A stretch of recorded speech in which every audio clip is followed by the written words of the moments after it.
program ini itu menyasar kaum muda, satu hal itu. Yang kedua adalah program ini berupaya untuk mengarus utamakan kebudayaan di tengah-tengah masyarakat dengan melibatkan pelaku budayanya sendiri. Pas ikut KBKM, Kemah Budaya, saya belajar banyak gitu, mulai dari dan itu dari orang-orang yang memang sudah jadi pelaku budaya gitu, belajar langsung dan punya kesempatan untuk sharing sama teman-teman, karena kan KBKM tuh nggak cuma dari satu daerah tapi dari berbagai daerah yang ada di Indonesia. Ki Hajar Dewantara sendiri kan bagaimana kita memaknai pendidikan kontekstual itu, kalau menurut Ki Hajar Dewantara, pendidikan itu kan harusnya kontekstual dengan keadaan, lingkungan, dan keadaan zaman.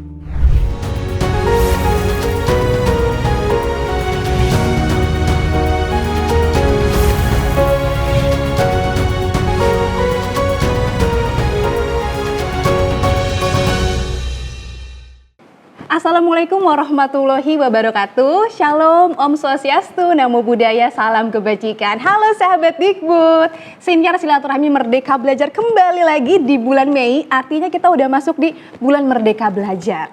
Kayaknya kalau kita ngobrolin tentang pendidikan, itu kayaknya nggak akan ada ujungnya ya. Kayak selalu aja ada banyak inovasi baru, ada banyak juga terobosan-terobosan baru nih, kayaknya yang seru untuk kita eksplorasi. Salah satunya juga adanya nih komponen kebudayaan di dalam sistem pendidikan yang membuat sistem pendidikannya jadi lebih seru, jadi lebih berwarna, jadi lebih kaya tentunya dengan kearifan lokalnya Indonesia. Dan pastinya juga ada keterlibatan kaum muda di dalamnya. Nah sahabat Dikbud, bersama saya Amanda Primiasi, hari ini kita akan ngobrolin tentang kaum muda turut wujudkan merdeka berbudaya. Tentunya sama siapa saya ngobrol? Sama kaum muda yang sudah ada di samping dan di depan saya hari ini. Yang paling kanan ada Mas Ibe Karyanto, atau kita familiar manggilnya Wak Ibe ya Wak ya. Apa kabar Wak Ibe? Baik. Baik. Jadi sahabat Dikbud, kalau sahabat Dikbud ketemu sama Wak Ibe, manggilnya Wak Ibe boleh ya Wak? Iya. Manggilnya Wak Ibe tuh sahabat Dikbud. Jadi kalau Ibe Karyanto nggak familiar, Wak Ibe, bener ya Wak ya? Iya. Mantap. Dari mana nih Wak datang Wak? Jakarta aja Wak? Jakarta aja. Jakarta aja. Wak boleh dong Wak sapa dulu sahabat Dikbud yang lagi nonton sambil perkenalan Wak Ibe datang dari platform apa nih Wak? Oke, baik. Halo sahabat Dikbud. Saya Ibe Karyanto, tadi Mbak moderator Mbak Amanda memanggilnya Wak Ibe. Nggak apa-apa, memang itu panggilannya. Saya 5 tahun terakhir ini mengampu penguatan karakter siswa mandiri melalui kreasi seni. Itu pengampunya Direktorat Pengembangan dan Pemanfaatan Kebudayaan. Oke, dari presisi betul ya Wak ya? Presisi, Dari ya. presisi, oke. Dari di depan saya juga sudah ada, kita satu ton, satu warna ya Mbak ya. Ada Mbak Kina, boleh Mbak Kina disapa dulu sahabat Dikbud yang lagi nonton. Siapa sih dan apa sih platform yang Mbak Kina saat ini sedang tekuni? Silahkan Mbak. Halo semuanya, saya Syauki Aina Salsabila, biasa panggil Syauki, cuman mungkin kalau Manda panggilnya Kina gitu. Kebetulan saya merupakan alumni dari Kemah Budaya Kaum Muda tahun 2023 dan ketika di KBKM sebutannya itu saya menjadi project manajernya Sahabat Lais. Sahabat Lais itu mungkin salah satu merupakan UMKM yang ada di Belitung Timur yang berfokus pada tas anyaman kayak gitu. Nanti mungkin bisa dibahas lebih lanjut. Pasti, ya obrolannya. nanti sabar dulu, tahan dulu. Siap. Nanti kita akan eksplor lagi lebih dalam tentang Sahabat Laisnya. Iya. Kita sapa dulu di sampingnya Mbak Kina ada Mas Gafur. Apa kabar Mas Gafur? Baik. Baik, Mbak. luar biasa. Mas Gafur berangkat dari mana nih Mas? Saya dari Lembata, Nusa Tenggara Timur, tapi kemarin terbang dari Labuan Bajo. Dari Labuan Bajo ke Lembata, WIB dari Jakarta, Mbak Kina dari Bandung. Dari lagi keliling Indonesia nih, saya rasanya seneng banget ada di sini. Nah, boleh dong Mas Gafur juga sapa dulu sahabat Ya. Dikbud yang lagi nonton nih. Halo sahabat Dikbud. Oh udah, kayaknya panjang lagi. Dari mana Ya, dong? halo sahabat Dikbud, saya Abdul Ghafur R. Sarabiti dari Kabupaten Lembata, Nusa Tenggara Timur. Dan saya bagian dari Sekolah Lapang Kearifan Lokal, satu platform, satu program dari Direktorat Kepercayaan Terhadap Tuhan Yang Maha Esa dan Masyarakat Adat, Kementerian Pendidikan, Kebudayaan, Riset dan Teknologi, Mbak. Mantap. Jadi salah Panjang satu, ya? nggak apa-apa, keren banget. Ada pandu budaya di sini ya. Baik. Ini sebelum kita mulai lebih dalam lagi mengeksplor setiap platformnya, Kayaknya saya mau ngajak nobar dulu, boleh? Boleh, Nobarnya boleh. nggak nyampe 2 jam, nggak nyampe. Kita sebentar aja nobarnya. Sampai kita tonton dulu video yang satu ini.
Oke, wah luar biasa banget, seru banget, banyak banget kegiatannya, banyak banget platformnya. Tapi sebenarnya kalau kita tarik lagi ya, Wak, atau teman-teman juga sebenarnya juga arahnya satu ya, upaya pemajuan kebudayaan. Platformnya banyak dan teman-teman juga datang dari platform yang berbeda juga. Mungkin dari Mbak Kina dulu deh, Mbak Kina. Tadi kan udah kita nggak sabar mau eksplorasi. Mbak Kina datang dari KBKM, kemudian sambungannya tadi dengan Sahabat Lais. Betul. Nah, itu tuh apa sih Mbak dua bidang itu? Apakah saling berkaitan kah keduanya, Mbak? Jadi Kemah Budaya atau kita kenalnya dengan KBKM itu merupakan suatu platform di mana mereka tuh fokusnya tuh kepada mahasiswa. Cuman waktu itu di tahun 2020 bentuknya tuh masih lomba. Jadi saya kenal KBKM itu sebenarnya 2020. Mungkin tahun sebelumnya masih ada KBKM sebelum tahun itu, cuman saya kenalnya 2020 karena waktu itu saya sempat ikut membantu mendesain salah satu peserta yang juara 1 KBKM 2020. Itu ada Bocil, mereka membuat karya pop up bentuknya kebudayaan dari daerah Cirebon, dari daerah yang ada di Jawa Barat gitu. Cirebon salah satunya. Kemudian dari situ di tahun 2021 juga itu saya bantu ikut mendesain salah satu peserta lomba juga di KBKM 2021 yang itu juara 1 namanya Hamin John. Jadi desain kemasan waktu itu. Baru karena 2022 itu KBKM yang tadinya lomba beralih jadi residensi selama 1 bulan di Magelang. Dan saya juga ikut membantu terlibat gitu karena pesertanya itu yang ikut residensi di Magelang itu salah satunya alumni dari mereka yang juara di tahun-tahun sebelumnya gitu. Jadi saya ikut bantu mendesain, melayout gitu, pop up juga. Cuman waktu itu pop upnya kalau kemarin Jawa Barat, sekarang Magelang gitu, tentang Magelang. Jadi tentang budaya di Magelang itu seperti apa, kemudian permainan tradisional yang ada di Magelang itu seperti apa, dibuat menjadi salah satu buku pop up kayak gitu. Nah, peserta KBKM kemarin yang juara lomba di Bocil itu jadi mentor di KBKM tahun 2023. Nah, dari situ perjalanannya akhirnya karena saya sebelumnya udah terlibat di belakang, kayaknya enak nih kalau misalnya gitu, langsung terjun aja. Kayak akhirnya itu saat itu usia saya di 24 mepet 25, makanya akhirnya ikut karena kan peserta KBKM itu usia 18 sampai 25 tahun. Oke, jadi memang rentang usianya mahasiswa kali ya. Iya, betul. Nah, jadi waktu di tahun kemarin 2023 sistem KBKM tuh berubah. Jadi dari awalnya yang lomba, kemudian residensi, di KBKM itu kerjasama sama MSIB, Magang Studi Independen Bersertifikat itu. Jadi jalurnya dibukanya dua, ada jalur MSIB, ada jalur umum. Nah, karena saya sudah lulus kuliah saat itu, makanya saya ikutnya jalur umum. Dari 3.000 peserta diseleksi jadi 100 peserta yang akan ikut residensi di Belitung Timur. Dari 100 peserta itu dibagi ke dalam beberapa kelompok yang memang mereka ditargetkan di beberapa desa gitu, diplotkan di beberapa desa semacam kayak KKN gitu kali ya kalau di kampus KKN. Nah, kebetulan saya waktu itu ditempatkan di desa Simpang 3. Nah, di desa Simpang 3 sendiri itu potensi lokalnya itu adalah anyaman lais. Jadi anyaman lais itu semacam pandan laut. Pandan laut yang berduri. Nah, dari situ saya ditempatkan di sana dan di KBKM di Simpang 3 itu sudah ada UMKM namanya Sahabat Lais. Cuman Sahabat Lais itu udah ada dari tahun 2016 tapi kurang berkembang karena memang dari pengrajinnya itu sudah lansia gitu dan anak muda yang bergerak di sana pun sangat sedikit kayak gitu. Makanya akhirnya kami berdelapan, jadi satu kelompok itu ada 8 dan tambahan 1 orang lagi dari peserta lokal. Jadi di sana kami mengembangkan, membantu branding, terus cara pemasarannya, dan mendesain ulang yang artinya bentuk si anyaman tasnya itu masih kayak belum tersortir dengan baik. Terus kita menginovasikan untuk memberi warna dan memberi sentuhan sulam juga, dan gitu kita desain si hasil tas anyamannya yang disulam itu terinspirasi dari flora dan fauna yang ada di Belitung Timur kayak gitu. Oh, berarti memang juga berangkatnya juga dari potensi yang ada di daerah setempat gitu ya Mbak Kina ya. Karena si tanaman lais ini sendiri awalnya tuh memang banyak gitu kan hidup liar. Cuman karena memang di sana sudah ada yang penganyamnya itu mereka mulai ada Sahabat Lais itu, mereka mulai membudidayakan si tanaman lais itu di rumah-rumah para pengrajin anyaman gitu. Oh, jadi konsepnya bukan cuma produknya aja tapi siapa yang buat produk tersebut gitu ya? Ya, betul. Wah seru banget. Berarti Mbak Kina mulainya tadi umur 25, justru habis kuliah langsung kepikiran inovasi apa, akhirnya terjun lagi setelah sebelum di balik layar, udah langsung kita sebagai pelakunya dan terlibat di KBKM gitu ya Mbak Kina ya, sampai jadi di Sahabat Lais ini. Kalau Mbak Kina mulai dari 25 tahun, kalau dari Mas Gafur nih, waktu jadi pandu budaya dan khususnya langsung bertugas juga di Sekolah Lapang Kearifan Lokal, boleh cerita dulu Mas? Ya, jadi Mbak, saya tuh sebetulnya sebelumnya itu sudah berinteraksi dengan teman-teman yang akhirnya karena mengikuti program Sekolah Lapang Kearifan Lokal, sehingga dia disebut sebagai pandu budaya. Nah, jadi keterlibatan saya itu di umur 27 tahun Mbak sebetulnya ya.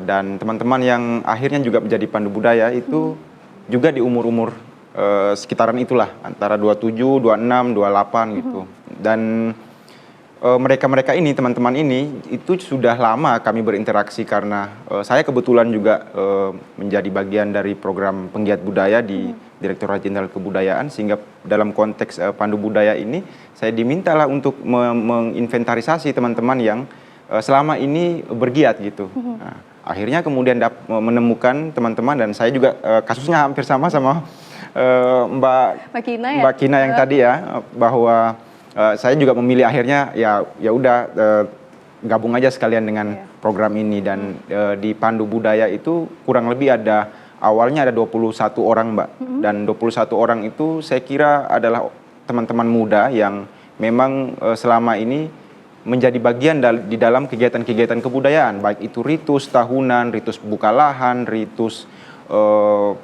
tari kesenian, aktivitas kebudayaan lah di kampung-kampung gitu, dan akhirnya kami terlibat di dalam program Sekolah Lapang Kearifan Lokal. Nah, program Sekolah Lapang Kearifan Lokal ini Mbak, itu sebetulnya program yang sangat menarik. Kenapa menarik? Karena justru program ini itu menyasar kaum muda, satu hal itu. Yang kedua adalah program ini berupaya untuk mengarus utamakan kebudayaan di tengah-tengah masyarakat dengan melibatkan pelaku budayanya sendiri. dalam pengertian di sini yang dimaksud pelaku budaya yang disasar adalah kaum muda yang kemudian disebut dengan pandu budaya itu. Yang ketiga Mbak, teman-teman ini di dalam masyarakat kami di Lembata itu kan ketika dia terlibat dalam kegiatan adat kebudayaan, maka dia sebetulnya terikat dengan tanggung jawab suku. Iya. Oh itu menarik tuh. Ya Gimana itu tuh, Mas? tanggung jawab suku. Iya. Keterlibatan dia sebagai seorang anak suku itu yang kemudian membuat dia organik di dalam kegiatan-kegiatan kebudayaan. Nah teman-teman pandu budaya ini adalah anak-anak muda yang tersebar di kurang lebih hampir semua kecamatan di Lembata, dan mereka-mereka ini yang juga terlibat dalam kegiatan-kegiatan tahunan. Biasanya kami di sana itu kegiatan tahunannya itu seperti pesta kacang, makan kacang. Kacangnya kacang apa tuh, Mas? Kacang merah. Kacang merah. Iya. Berarti hasil, Hasil di sana. Iya, hasil ladang, hasil kebun masyarakat. Oke. Semacam apa ya? Kita lebih kenal dengan, lebih familiar dengan sedekah bumi, Mbak. Sedekah Kayak bumi. gitu, Ini ya. mungkin sahabat Dikbud juga pastinya suka di daerahnya ada juga ritual sedekah bumi juga nih sahabat Dikbud ya. Betul. Oke. Seperti itu, Mbak, ya. Alah. Oh, berarti itu juga salah satu banyak potensi juga di sana gitu akhirnya ya. Mas, Iya. yang akhirnya bisa banyak harta karun, akhirnya kita bisa gali tuh isinya apa aja. Betul. Jadi teman-teman ini kemudian di dalam program Sekolah Lapang Kearifan Lokal itu ada beberapa tahapan, Mbak. Oke. Tahapan yang pertama itu temu kenali.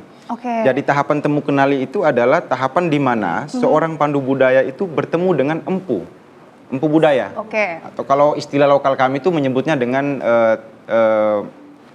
orang-orang tua. Orang-orang tua ini yang kemudian ditanyai, diwawancarai. Pandu budaya menanyakan segala potensi budaya yang ada, ataupun beberapa hal yang mungkin dia tidak pahami. Dari itu proses temu kenali itu kemudian masuk proses selanjutnya adalah proses kurasi, Mbak, di dalam Sekolah Lapang Kearifan Lokal. Setelah proses kurasi barulah kita sampai pada kegiatan panen kebudayaan. Di dalam kegiatan panen kebudayaan itu ya kita mulai mendiskusikan apa nih yang mau kita lakukan nih. Nah, jadi di dalam panen kebudayaan itu bisa saja kita lakukan dengan festival, bisa kita bikin dengan pameran. Dan kami di Lembata waktu itu kami menyelenggarakan namanya Gelekat, Mbak. Gelekat itu akronim atau singkatan dari Gelar Pangan Masyarakat Adat Lembata. Jadi teman-teman pandu budaya Lembata ini setelah mengumpulkan potensi budaya yang ada, dalam hal ini objek pemajuan kebudayaan, setelah itu teman-teman pandu kemudian melihat apa nih yang potensial di sini gitu. Nah, yang potensial ini yang kemudian dibikin rencana aksinya dan akhirnya dilakukanlah yang namanya Gelekat itu, Mbak. Oh. Jadi semua teman-teman pandu itu memobilisir masyarakat adat di kampung-kampungnya, bertemu di kota dan menunjukkan keberagaman pangannya, menceritakan potensi pangan yang ada di kampung-kampung.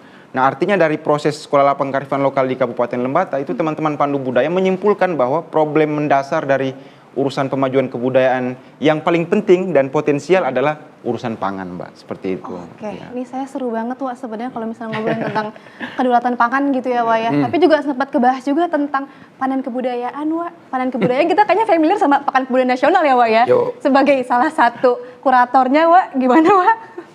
Ya, saya senang mendengar pengalaman kedua narasumber ini terkait dengan PKN ini ya. Sebenarnya PKN yang tahun 2023 itu kan ada perubahan paradigma nih. Yang dulu cenderung festif gitu ya. Dan itu saja. Maka sebenarnya yang tahun 2023 kemarin kurator itu berniat untuk mengidentifikasi dan mengajak apa yang dilakukan oleh teman-teman di daerah yang selama ini tidak terbaca oleh radar gitu ya. Misalnya contoh kayak di Lembata ini, yang kayak gini sebenarnya yang harus diidentifikasi, dikurasi dan benar yang dipamerkan gitu ya. Pamer itu kan bukan, kalau di dalam konsep PKN, pamer itu kan bukan sekedar showcase ya. Tapi itu berbagi. Konsepnya, kan kita konsepnya lumbung nih ya, Iya. paradigmanya lumbung. Jadi kayak yang tadi di kota itu, tadi kan Mas Gafur juga cerita bahwa di kota itu kami berbagi pengalaman, kami menjelaskan mengenai Hasil apa bumi masing-masing. persoalan yang paling mendasar adalah soal ketahanan pangan. Nah, tahun ini pun kami diminta untuk istilahnya menjaga pelembagaan PKN. Oke. Artinya paradigma yang kemarin dilanjutkan kembali supaya apa yang dilakukan oleh masyarakat yang selama ini tidak terbaca oleh radar itu bisa ketemu dan itu yang di wadah kolaborasi gitu Wadah ya Wak ya. kolaborasi. Jadi nanti dari Lembata, dari KBKM juga bisa satu kita berpadu juga gitu ya Wak ya, kolaborasi. Nah, balik lagi nih Wak, kalau misalnya tadi teman-teman udah cerita tentang platformnya masing-masing, mungkin Wak bisa cerita juga Presisi itu apa sih Wak, dan udah berapa lama nih WIB berkecimpung bersama rekan-rekan di Presisi juga? Iya, mungkin di antara program platform yang dua ini, Presisi itu mungkin anak bungsu ya. Karena dia baru masuk ke tahun kelima. Tahun 20 itu baru pilot. Oke. Ya, Presisi itu sebenarnya akronim dari penguatan karakter siswa mandiri melalui kreasi seni budaya. Jadi yang paling penting Presisi itu dipahami sebagai paradigma pendidikan merdeka. Ya, kami tidak mengada-ada. Jadi paradigma ini yang pertama diambil dari pandangan Ki Hajar Dewantara dan Profesor Triarkara mengenai apa itu pendidikan. Dua-duanya ini kan pedagog, tokoh pendidikan nasional yang sebenarnya sangat kaya pandangannya. Nah itu kami kembangkan. Yang kedua, kami sendiri kayak saya, kemudian ada kolektif yang lain kayak Good School, Ekosistem, kemudian ada Erudio Indonesia, dan saya dari Sanggarana Akar. Waktu itu diminta oleh Pak Dirjen Kebudayaan ketika pandemi. Pak Dirjen itu punya gagasan soal pengaruh utamaan kebudayaan melalui pendidikan. Tapi tantangan yang harus dijawab waktu itu Pak Dirjen adalah bagaimana menghadapi pandemi waktu itu, tahun 2020. PR banget ya Wak. Ya, kami pusing juga waktu itu sebenarnya. Jadi ada dua yang diharapkan dari Pak Dirjen. Pertama, bagaimana kami mendesain sebuah model atau paradigma pendidikan merdeka. Ya, untuk pengaruh utamaan kebudayaan melalui pendidikan. Yang kedua, bagaimana itu bisa menjawab tantangan di zaman pandemi kemarin. Karena memang itu misinya Kemendikbud waktu itu ya. Yang ketiga, yang paling penting adalah bagaimana Direktorat Jenderal Kebudayaan itu bisa menerjemahkan misi Kementerian Pendidikan, yaitu Merdeka Belajar. Nah, sebenarnya bagi kami tidak sulit. Karena kami tahu bahwa Pak Dirjen memanggil kami itu karena menganggap kami punya pengalaman. Kebetulan kami 3 kolektif ini selama ini memang berkecimpung di dunia pendidikan informal, non formal. Jadi kayak saya di Sanggarana Akar itu sebuah model pendidikan yang kami kembangkan sendiri di luar kurikulum. Sebenarnya basisnya sama dengan yang kami kembangkan itu, pandangan Ki Hajar Dewantara. Nah, kami rumuskan sebagai paradigma pendidikan kontekstual berbasis proyek yang berpusat pada anak. Tahun 2020 Pak Dirjen belum berani untuk memastikan bahwa itu diimplementasi sebagai program. Lalu diminta untuk ya udah piloting aja dulu. Piloting ke 3 sekolah, ada 1 SMK swasta, 1 SMA negeri dan 1 SMP negeri. Dari hasil piloting itu 3 sekolah ini memberikan respon yang sangat positif. Yang menurut mereka ya memang sebenarnya pendidikan merdeka itu seperti ini. Gitu ya. Nah dari situ Pak Dirjen kemudian memandatkan untuk ya udah sekarang kita perluas lah. Waktu itu diperluas ke 100 sekolah. Wow. Nah, ke 100 sekolah sampai tahun ini kami sudah ada di 251 sekolah di 15 kabupaten. Berarti sekolahnya dari jenjang SMP dan SMA. SMP dan SMA. Oh. Memang tantangannya menarik ya. Buat guru ini dan kepala sekolah ini bukan hal yang mudah. Hanya kepala sekolah dan guru yang punya kerendahan hati ya untuk kemudian mereka berani berubah. Ada panggilan hati gitu ya Wak ya. Karena tuntutannya gitu, memang sangat radikal progresif. Kalau guru selama ini dia sebagai satu-satunya pemilik pengetahuan dan dia selalu ada di depan. Kalau di dalam paradigma presisi ini, guru harus berbalik, dia harus di belakang. Dia harus, kalau istilahnya Ki Hajar, dia harus di samping, dia harus di belakang, di depan dia harus memberi teladan. Artinya dia harus berubah peran. Dia tidak lagi menjadi satu-satunya narasumber. Ya.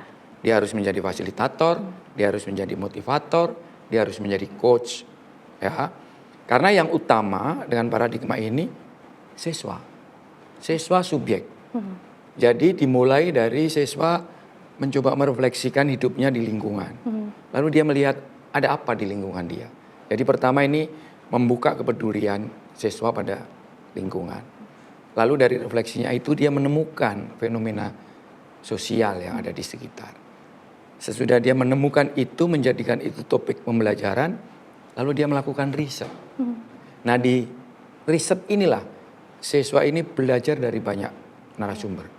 Oh itu juga disediakan juga sama rekan dari presisi gitu, Wak? Mereka anak ini mencari sendiri dan guru yang memfasilitasi, bukan dari kami lagi. Oh oke baik. Ya, kami ini kan kerennya hanya supervisor. Oke. Sesudah kami memberi workshop, kami supervisi. Jadi anak-anak didorong untuk buat inovasi-inovasi Iya, gitu ya? jadi sesudah mereka menemukan, kemudian menentukan topik, anak-anak ini riset dan mencari narasumbernya. Jadi ada narasumber maestro, pedagang, nelayan, petani, ada yang profesional juga. Nah mereka melakukan itu, sesudah mereka riset, mereka mendapatkan pengetahuan baru. Dan tugas berikutnya adalah dengan pengetahuan itu dia memecahkan masalah yang tadi dia temukan. Jadi memang seharusnya pendidikan begini. Di tingkat SMP, SMA, anak-anak di dalam konteks lingkungan, dia berusaha memberikan kontribusi. Jadi pengetahuan itu tidak di atas awan. Iya. Pengetahuan itu mendarat di lingkungan. Jadi yang dia pelajari itu bisa menjawab kebutuhan lingkungan. Nah kalau mahasiswa sebenarnya konteksnya adalah lingkungan Indonesia. Dia harusnya menjawab kebutuhan Indonesia apa. Ya, bukan hanya kebutuhan Indonesia, bukan hanya persoalan ekonomi. Iya. Seperti tadi kan ketahanan pangan. Bagaimana mahasiswa itu menjawab itu ya, ketahanan pangan. Nah itu awalnya guru itu ragu, takut, skeptis. Tapi begitu mereka masuk, mereka merasa mendapatkan sesuatu. Dan dari pengalaman itu kami menyayangkan kalau itu lewat begitu saja. Karena itu ini Mbak, pengalaman praktek. Perubahan itu nyata, buku praktik, baik pendidikan kontekstual. Wow, ini. Dan ini tulisannya para guru dan siswa. Wah, oh ini hasilnya berarti ini Iya. nih, Wak, hasil risetnya Jadi anak-anak juga. bukan, ini cerita pengalaman bagaimana dia belajar dengan pendekatan presisi. Oh, Bagaimana oke. siswa menjadi subjek. Bagaimana guru menjadi pendampingnya siswa.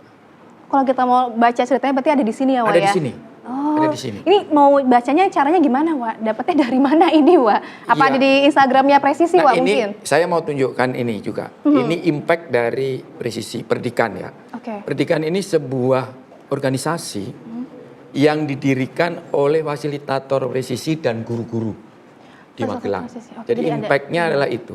Pendidikan ini satu perhimpunan yang concern pada pengembangan kapasitas guru. Oke.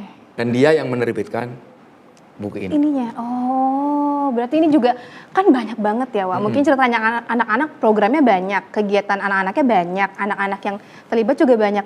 Buat bisa terpilih masuk ke dalam ceritanya terpilih ada di sini tuh gimana, Wak? Sebenarnya ini terbuka. Jadi setiap guru, setiap siswa yang mau menulis silakan. Boleh. Oh. Jadi pertama kami buka kesempatan, kemudian ada yang berminat, kami memberi workshop penulisan. Oh, bahkan nggak cuma sekedar menulisnya Enggak, aja ya, Wak? supaya mereka juga Dikasih punya bekal dulu. pengalaman, Oh, oke, iya. bagaimana menulis. Lalu dari situ, nah sekarang sedang dipersiapkan edisi yang kedua. Oke, ini edisi yang pertama. Ini yang pertama. Tahun berapa ini, Wak, keluar? Ini 2023. 2023. Oke, cukup masih banyak waktunya nih, Wak, untuk Ya. baca dulu yang ini. Baru lanjut ke sesi yang kedua, edisi yang kedua ya, Wak, Ya. ya. Ada perubahan itu nyata, teman-teman. Ini penting banget kalau teman-teman mau tahu ceritanya. Mungkin mau tanya testimoninya gimana ya tentang Ya, ya. presisi Betul. gitu ya, Wak. Mau ceritanya programnya gimana, jalannya seperti apa. Di sinilah jawabannya, sahabat Dikbud. Ya. Ada, tenang aja. Nanti kalau misalnya mau cari ini ada di mana nih, Wak, kita bisa dapat Ada bukunya? bisa di pendidikan, ada di 3 kolektif yang tadi saya sebut. Oh, bisa langsung di situ? Akar, di Erudio atau Good di School Good School. juga ada juga di sana. Oke, coba saya juga mau tanya tentang kegiatan-kegiatan tadi juga Ibu juga bahkan udah sempat menyinggung tentang metode belajarnya seperti apa di Presisi. Kalau misalnya dari Mbak Kina dulu deh Mbak Kina, mungkin Mbak Kina masih ingat metode belajar waktu di KBKM tuh gimana sih Mbak yang bikin Mbak Kina akhirnya bisa menerapkan itu sampai bisa praktik baiknya ke Sahabat Lais gitu, ada inovasi-inovasi barunya, gimana Mbak Kina? Jadi menariknya ya dibanding program yang KBKM tahun kemarin, kita tuh karena bergabung dengan MSIB, jadi ada kelas dulu selama sekitar 2 bulan sebelum residensi 1 bulan di Belitung Timur. Oke. Jadi 2 bulan itu kita full setiap hari itu ada kelas, mulai dari kelas kebudayaan sampai kelas project management. Jadi nanti kita di sana jadi satu kelompoknya tuh ada mentornya juga gitu. Jadi kita dibimbing untuk agar nanti saat pelaksanaannya kita tahu dan inovasi apa yang akan kita lakukan di sana gitu. Nah dari situ juga hal yang saya syukuri ikut KBKM karena jadi saya bisa belajar dan kenal lebih tentang kebudayaan kayak gitu. Karena kalau di kampus saya nggak belajar nih, mungkin dulu waktu S1 juga di DKV ya udah belajar kebudayaan sekilas gitu. Tapi pas ikut KBKM Kemah Budaya, saya belajar banyak gitu, mulai dari dan itu dari orang-orang yang memang sudah jadi pelaku budaya gitu, belajar langsung dan punya kesempatan untuk sharing sama teman-teman, karena kan KBKM tuh nggak cuma dari satu daerah tapi dari berbagai daerah yang ada di Indonesia, dan di sana kita bisa sharing bareng soal kebudayaan di daerah masing-masing gitu. Karena saya sendiri kalau soal budaya itu saya sangat tidak terlalu mengenal bahkan untuk budaya saya sendiri gitu, karena tadi saya asalnya itu selalu pindah-pindah tempat kan, lahir di mana, tumbuh besar di mana gitu. Makanya ketika ada KBKM mereka mengajarkan kebudayaan yang ada di sana, jadi saya belajar dan mengenal lebih dalam gitu tentang kebudayaan itu sendiri. Nah, selama 2 bulan itu juga kita kan ada persiapan gitu, belajar project manajemennya seperti apa, karena ada 1 bulan itu waktu yang singkat untuk pelaksanaan program gitu, bagaimana sih program itu tuh bisa maksimal kayak gitu. Makanya baru setelah 2 bulan itu kita proses residensi kita juga diberi dana ya, setiap kelompoknya itu ada pembiayaan untuk pelaksanaan programnya kayak gitu. Oh, berarti ada gimana cara mengelola dana tersebut juga? Iya betul. Di 2 bulan itu kita belajar gitu. Bikin RAB itu seperti apa, terus time manajemennya seperti apa gitu. Awalnya kan pas awal masuk di plot-plotin kan, jadi kita nggak tahu nih masuk kelompok apa, terus kebagian projectnya tuh apa gitu. Pas awal itu saya sempat kaget, aduh kira-kira bisa nggak ya, soalnya saya nggak ada skill sama sekali nih. Menganyam tuh nggak tahu sama sekali tentang menganyam gitu, tiba-tiba dimasukinnya ke ini projectnya Sahabat Lais tentang anyaman kayak gitu. Untungnya di sana kita difasilitasi sama mentor yang memang sudah memiliki produk anyaman sendiri gitu. Jadi kita dibimbing gimana saat di Belitung Timur saat residensi kita udah tahu inovasi apa yang kita lakukan gitu. Jadi lebih programnya tuh lebih terjelas gitu ya, terarah gitu. Oh wow, sebenarnya kalau misalnya saya sempat main juga sih Mbak Kina ke Instagramnya Sahabat Lais Balkim ya kalau nggak salah ya. Itu kalau misalnya Sahabat Dikbud juga buka nih Instagramnya, itu bukan cuma ngejelasin produknya aja, tapi juga ada ceritanya di sana. Ada kalau nggak salah saya bacanya tuh cerita yang pengrajin yang sudah dari umur 14 tahun, perempuan juga yang diberdayakan gitu ya Mbak Kina ya. Iya. Jadi Sahabat Lais tuh memang kebanyakan anggotanya tuh perempuan dan terutama lansia. Sebenarnya itu yang jadi PR saya dan teman-teman selaku anak muda yang lain, karena kita bingung ya keberlanjutan dari program ini seperti apa gitu. Kami pun melihat gitu anak muda yang terjun sebagai pengrajin anyaman tuh sedikit sekali gitu. Yang pengrajin anyaman di sana rata-rata usianya 50 ke atas. kalau misalnya nggak ada regenerasi, ini nanti sahabat Lais akan tetap ada apa enggak kayak gitu. Makanya waktu kemarin juga kan kita sempat dikasih kesempatan untuk ikut pameran internasional Inacraft di sana. Iya. Sahabat Lais ikut, terus ketika ada pesanan nih 1000 piece, pengrajinnya yang kebingungan karena nggak sanggup gitu, karena orang yang pelaku di sana tuh terbatas SDM-nya gitu. Nanti kedepannya gimana nih kalau misalnya kita mau menginovasikan yang lain, produk-produknya yang lain, tapi ternyata SDM-nya udah nggak ada, pengrajinnya udah nggak ada gitu. Jadi ada juga kita pikirin jangka panjangnya juga kayak gimana ya, betul. Mbak Kina ya. Ada gap generasi di situ betul. antara pelaku kebudayaannya. Mungkin yang muda-mudanya juga kayak, aduh gimana nih, masa saya harus menjadi kita ada jadi pengrajin gitu. Mungkin anak-anak muda di sana juga apakah juga punya pandangan seperti itu, Mbak Kina? Betul. Karena kebanyakan di sana anak mudanya tuh cenderung ini ya, di Belitung Timur itu ada pertambangan. Jadi mereka sama sawit. Jadi mungkin mereka ada dua pandangan yang berbeda gitu betul. ya, Mbak Kina ya. Mereka akhirnya daripada mungkin masih berpikirnya melanjutkan sebagai pengrajin itu nggak ada masa depannya gitu. Mungkin mereka melihatnya dari situ, dari sisi ekonominya gitu. Makanya mereka lebih memilih untuk bekerja ya tadi di bidang yang lain pertambangan gitu ya. ya, Ternyata setelah digali-gali lagi, ternyata pun jadi pengrajin juga potensinya juga besar ya, Wak ya. Enggak. Betul. Wow, bener banget. Senang banget saya dengarnya kalau misalnya setelah dapat metode pembelajarannya langsung implementasinya seperti apa gitu. Jadi nggak cuma sekedar sampai sebagai textbook aja gitu ya, WIB ya. Jadi benar-benar praktiknya juga kita pertimbangkan seperti apa. Kalau dari Sekolah Lapangan Kearifan Lokal sendiri gimana tuh? Mas boleh cerita tentang metode belajarnya gimana dan juga kegiatannya apa aja sih Mas di sana, Mas?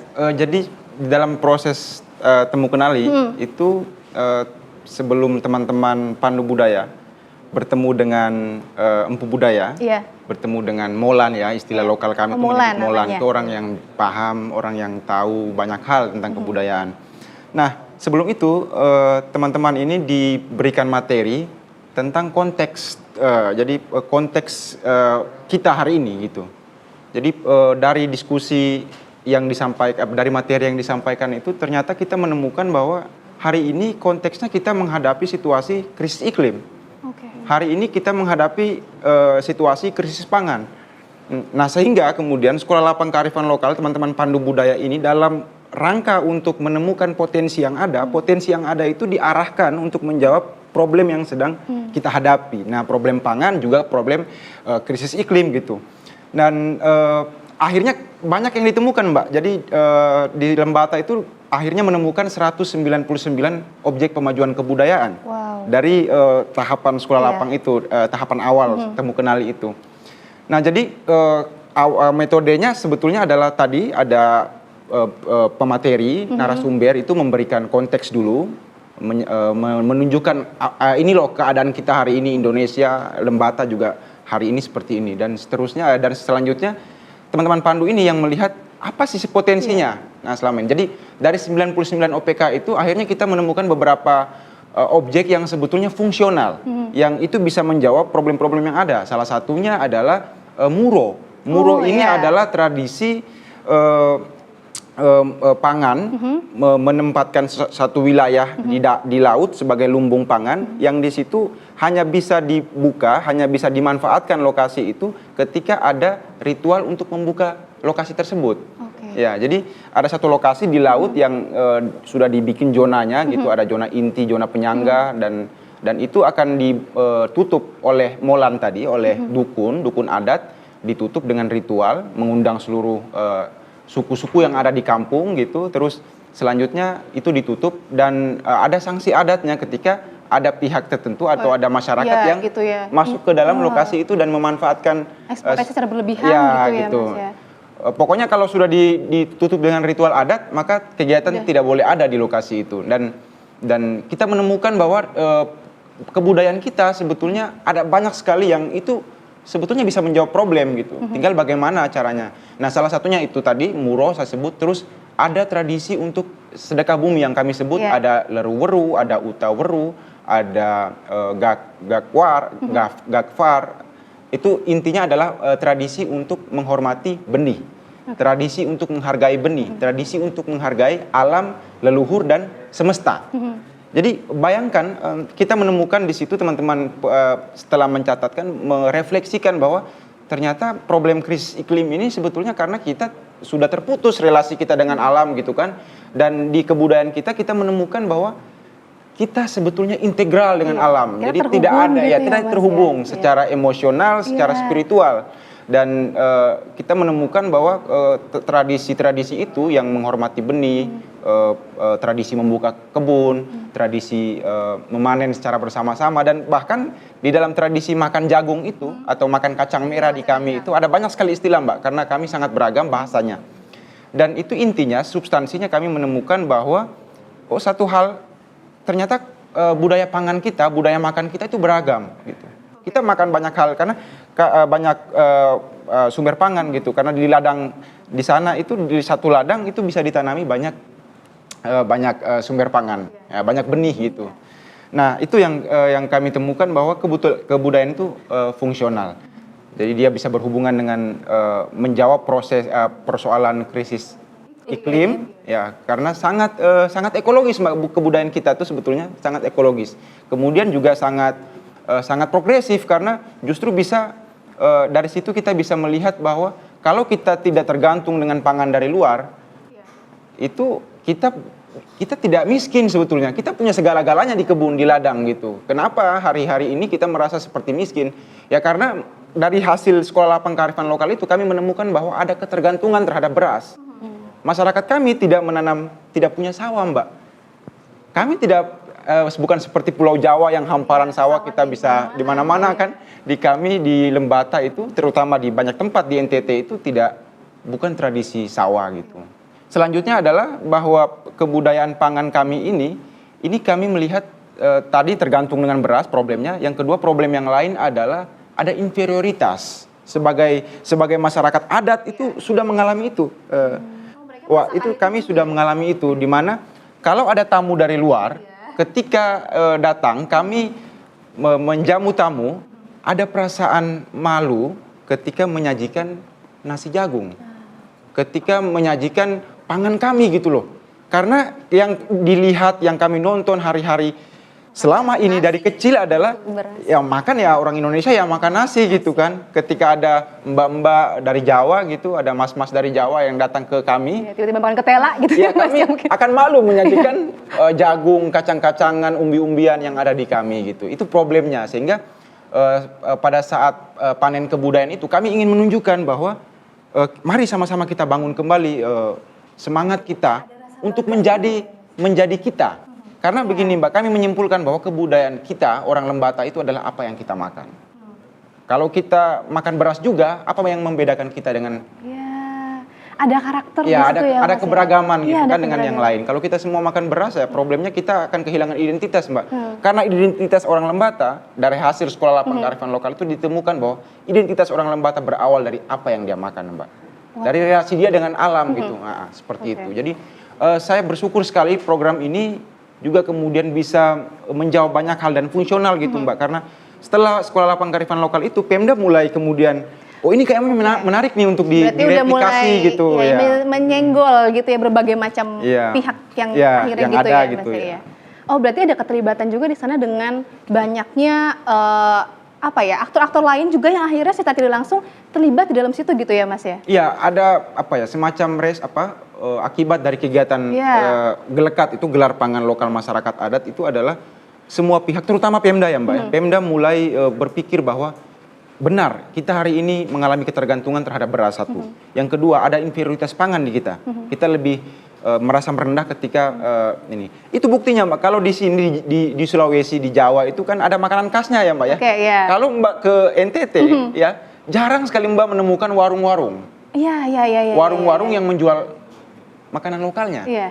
Jadi itu problemnya, dan akhirnya di situ ya ini tidak bisa dibiarkan. Mari kita bergerak bersama. Akhirnya Pemda mulai mereplikasi beberapa program yang itu dibiayai dari anggaran daerah gitu, Mbak. Jadi untuk apa? Untuk pertama-tama marilah kita temu kenali. Setelah temu kenali kita bangga dengan apa yang Ada kita tumbuh punya. kepedulian gitu ya, Kemudian Mas tumbuh, Heri. baru kemudian kita bisa menyusun apa ini yang bisa kita lakukan ke depan gitu bersama. Lewat masalah yang tadi Mas Gafur kan menemukan banyak masalah juga. Apakah itu juga jadi salah satu yang akhirnya mendorong Mas Gafur untuk oke deh ini saya harus lanjut, saya harus jadi pandu budaya. Apakah itu yang akhirnya menjadi mendorong gitu untuk ikut yuk sama-sama kita pemajuan kebudayaan, kita selamatkan juga kebudayaan kita supaya tetap resilient gitu. Begitu kan? Iya, Mbak, satu hal bahwa pandu itu tidak ada alumninya.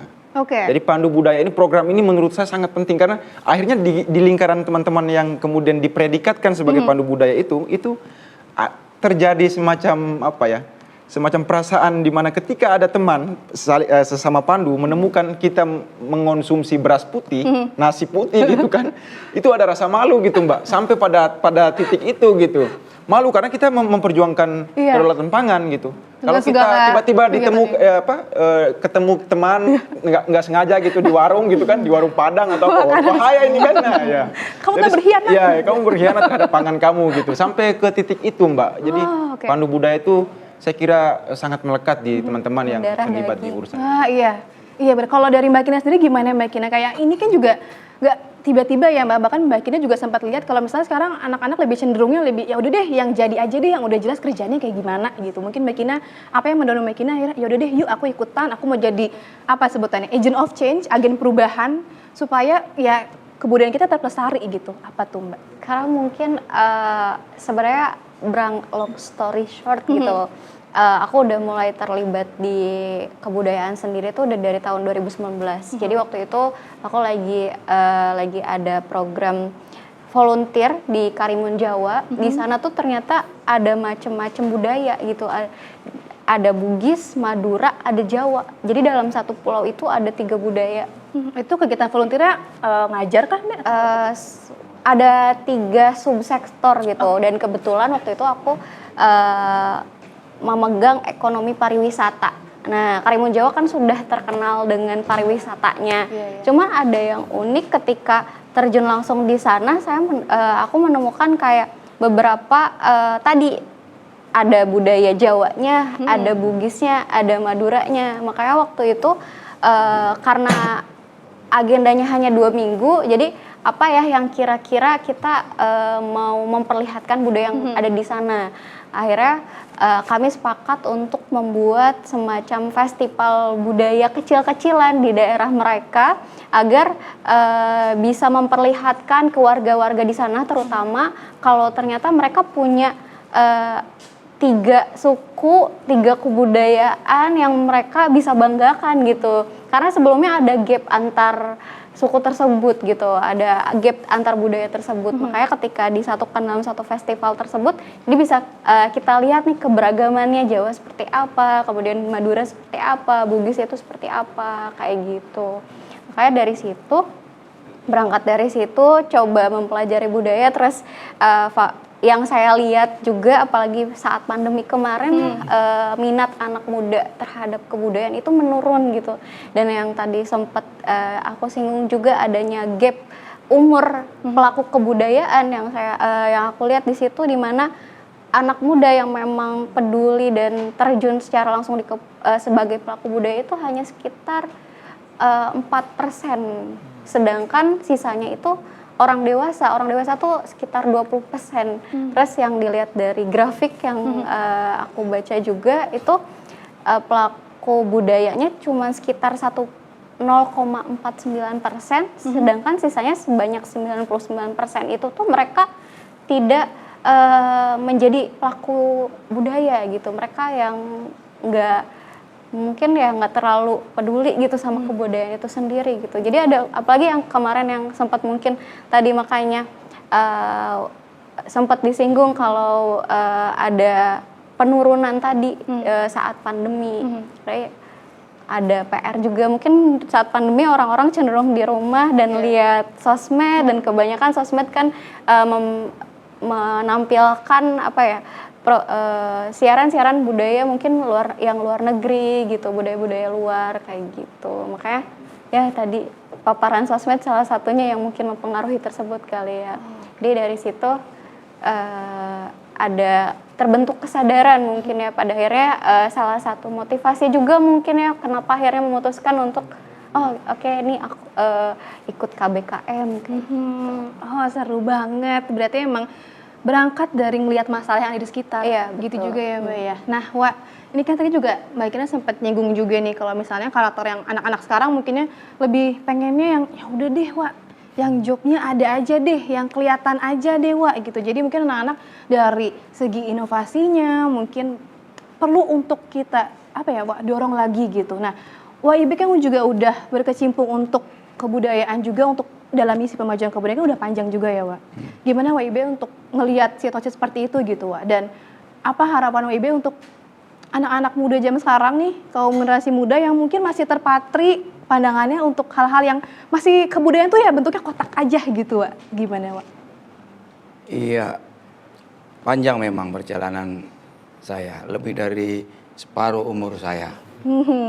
Tapi Saya- semangatnya kan semangat muda Ya. Wak. Saya masih lebih muda dari Gofur lah waktu terlibat Oh, oke. terlibat di kebudayaan itu. Sampai sekarang. Artinya saya mau ceritakan bahwa di situ ada periode yang dinamis ya. Perubahan terus terjadi. Tantangan terberat adalah sekarang.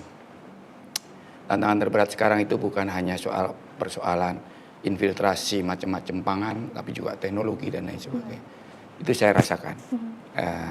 Kalau dulu belum 10 tahun lah, belum ada 10 tahun. Relatif saya lebih mudah bicara dengan anak-anak. Karena di Sanggar Anak Akar itu 10 tahun yang lalu, setiap hari saya tinggal bersama anak-anak yang kita sebut anak-anak pinggiran. Anak-anak yang diabaikan itu 80 sampai 100 anak. Mereka itu bisa melakukan apa saja sesuai dengan keinginan mereka. Kenapa? Karena memang tidak ada pilihan sosmed, gadget, media dan lain. Nggak ada. Jadi Sanggar Akar waktu itu menjadi satu ruang yang buat mereka ini menjawab. Dan disitulah ada banyak macam inovasi, kreativitas. Itu baru terakhir belum ada 10 tahun kemudian ada gempuran teknologi, digital, ya revolusi industri 4.0 itu sangat berpengaruh. Saya mau sampaikan, tantangan budayaan sekarang memang luar biasa berat.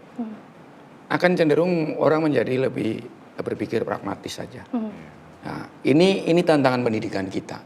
Bukan hanya tantangan pandu, bukan hanya tantangan ini ya, tapi pendidikan secara keseluruhan. Itu bagaimana menjawab ini supaya anak-anak tidak cenderung berpikir pragmatis. Nah, ini kan nggak gampang ya, seperti Mbak Kina tadi. Ada gap antara, dan itu saya jumpai di mana-mana ya. Betul. Kebetulan saya hampir semua wilayah Indonesia sudah ketemu dengan para penatua, dengan anak-anak muda gitu ya. Itu memang ada gap. Dan anak-anak muda ini ya praktis-praktis saja. Karena itu saya kira program-program seperti ini, tadi Pandu Budaya, KBKM, dan presisi ini mesti dipikirkan bagaimana sustainability, keberlanjutannya. Artinya bersyukur bahwa Pandu Budaya itu sudah menghasilkan, bisa berhasil membuat para pelaku Pandu Budaya itu punya guilty feeling, punya rasa bersalah. Kalau saya tidak melakukan. Itu tumbuh sendiri kan ya Wak ya? Ya saya pikir ini yang harus kita bangun. Nah, di pendidikan kita dalam konteks pengaruh utamaan kebudayaan, ini mesti juga dibangun. Konteks bahwa saya ini punya keterkaitan loh dengan lingkungan hidup saya. Nah, sekarang ini kan anak-anak lihat saja kalau ada, bahkan yang paling ekstrim lah. Ada kecelakaan aja kita tidak langsung menolong. Betul. Tapi kita foto dulu. Kita Bahkan kita selfie dulu. Iya. Ya. Ini contoh yang ekstrim. Apalagi persoalan pangan yang tidak kelihatan. Anak-anak tidak akan melihat bagaimana caranya supaya kita bisa membangun ekosistem yang membuat anak-anak kita ini pertama dia peduli pada lingkungan. Yang kedua, dia punya keinginan untuk tahu. Ya. Yang ketiga, kalau dia sudah terjawab keinginan untuk tahu, bagaimana dia melakukan inovasi, bagaimana dia melestarikan, bagaimana dia mengembangkan. Ya. Ini yang penting. Nah, presisi ini saya kira sangat kontekstual dalam hal ini. Ki Hajar Dewantara sendiri kan bagaimana kita memaknai pendidikan kontekstual itu, kalau menurut Ki Hajar Dewantara, pendidikan itu kan harusnya kontekstual dengan keadaan. lingkungan Iya. dan keadaan zaman. Adaptif gitu ya, Wak. Adaptif. Iya. Jadi kita tidak menafikan bahwa ada perkembangan zaman, Iya, memang tapi ada, bagaimana ya, ya. kita mengadaptasi itu. Nah, keadaan lingkungan seperti Mas Gofur cerita, ya lingkungan Lembata beda lah dengan Jawa. Secara geografikalnya juga Kalau mungkin Jawa, ya, Wak, ya. Jawa sudah boleh dibilang tidak lagi mengenal peradaban makanan asli mereka. Karena nenek moyang Jawa kan sama sebenarnya. Kita itu makan dari yang di bawah tanah, ubi-ubian. Beras itu kan, padi itu kan dibawa dari luar, ya oleh pedagang, oleh penjelajah, diperkenalkan. Karena sebenarnya yang butuh makan beras itu kan mereka. Kita hanya suruh menanam, ya kan? Pakai tanahnya aja gitu. Iya, kita pakai tanahnya. Tapi lama-lama kan itu menjadi makanan kita. Nah, saya tidak tahu Lembata ini kalau dibiarkan, mungkin 20 tahun, 25 tahun beras. Tidak lagi mengenal makanan di bawah tanah, umbi, kacang. Mungkin nggak akan itu. Nah, itu. Jadi Merdeka Belajar dalam konteks pandangan Ki Hajar Dewantara itu menarik. Merdeka, jadi Ki Hajar itu mengatakan, kita semua ini, anak-anak itu adalah manusia merdeka. Merdeka itu bukan berarti semau-maunya, semau gue. Ya, anarkis, tanpa aturan. Tidak. Merdeka itu kalau Ki Hajar Dewantara ada 3 pengertian yang memperkuat karakter anak itu. 1, anak merdeka itu, kita itu merdeka kalau kita mampu menunjukkan kemampuan kita berdiri di atas kaki sendiri, mandiri.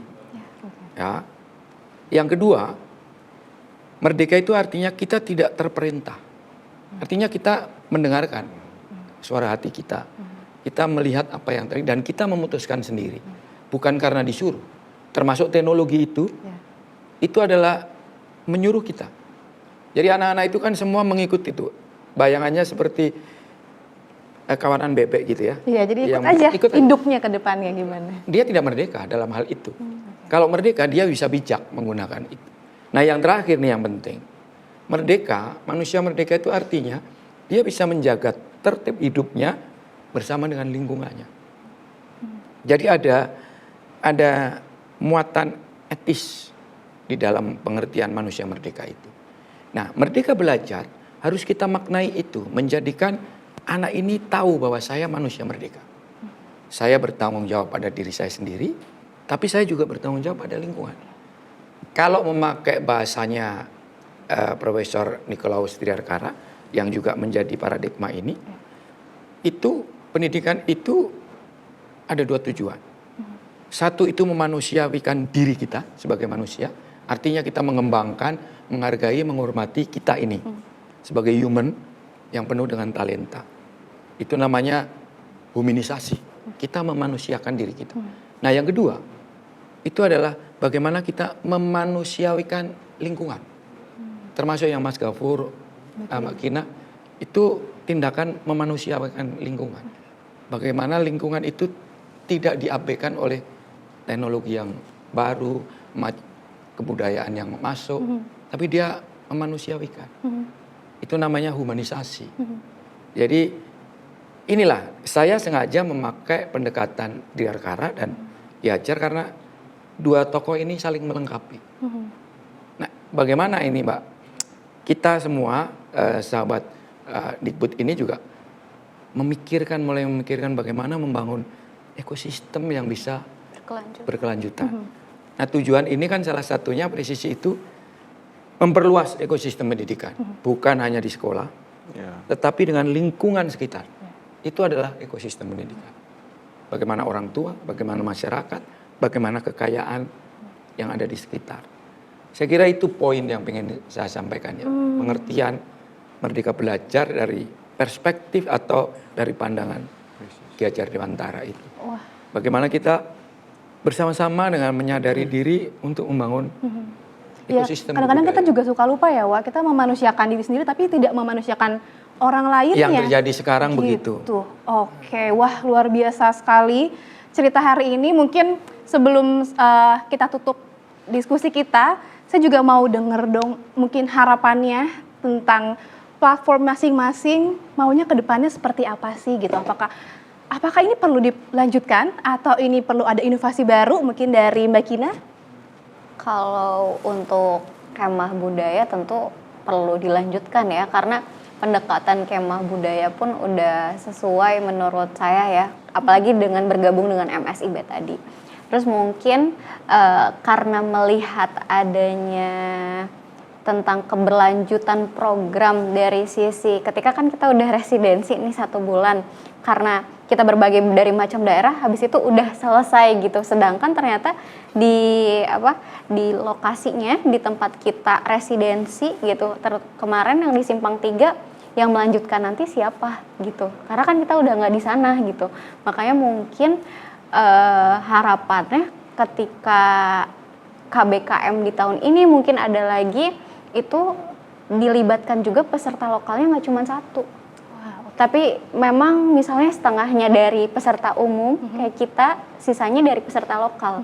Jadi di mana dilibatkan juga tuh anak muda yang ada di sana untuk melanjutkan program kita gitu. Jadi nggak cuman ya udah setelah program KBKM selesai udah berhenti gitu. Jadi cuman sebulan habis itu udah gitu, nggak berlanjut lagi. Ya karena tadi saya melihat kalau misalnya pengrajin di sana kebanyakan lansia tadi, gimana nanti kalau misalnya mereka udah nggak ada, regenerasinya siapa gitu. Itu sih mungkin. Oke, wow, lanjut silakan Mas Gofur, gimana Mas harapannya? Saya sih sebetulnya berharap program Sekolah Lapang Kearifan Lokal itu dilanjutkan, dan di tahun 2024 ini sebetulnya sedang berlangsung nih Mbak. Program itu dilangsungkan di NTT di 3 kabupaten ya Mbak ya, Flores Timur, Sika dan Alor. Terutama berfokus pada pulau-pulau kecil Mbak yang bersinggungan dengan urusan pangan. Jadi fokusnya temanya lebih ke kedaulatan pangan Mbak. Itu untuk menjawab temuan-temuan teman-teman, dan teman-teman Lembata itu juga dilibatkan secara organik di dalam proses kegiatan Sekolah Lapang Kearifan Lokal di pulau-pulau kecil di NTT itu. Nah, sebagai kelanjutannya tadi. Dan kemudian yang menjadi menarik itu Mbak adalah bahwa tentu saja ketika program SLKL ini, Sekolah Lapang Kearifan Lokal ini bisa terus berlanjut dan diperluas cakupannya gitu.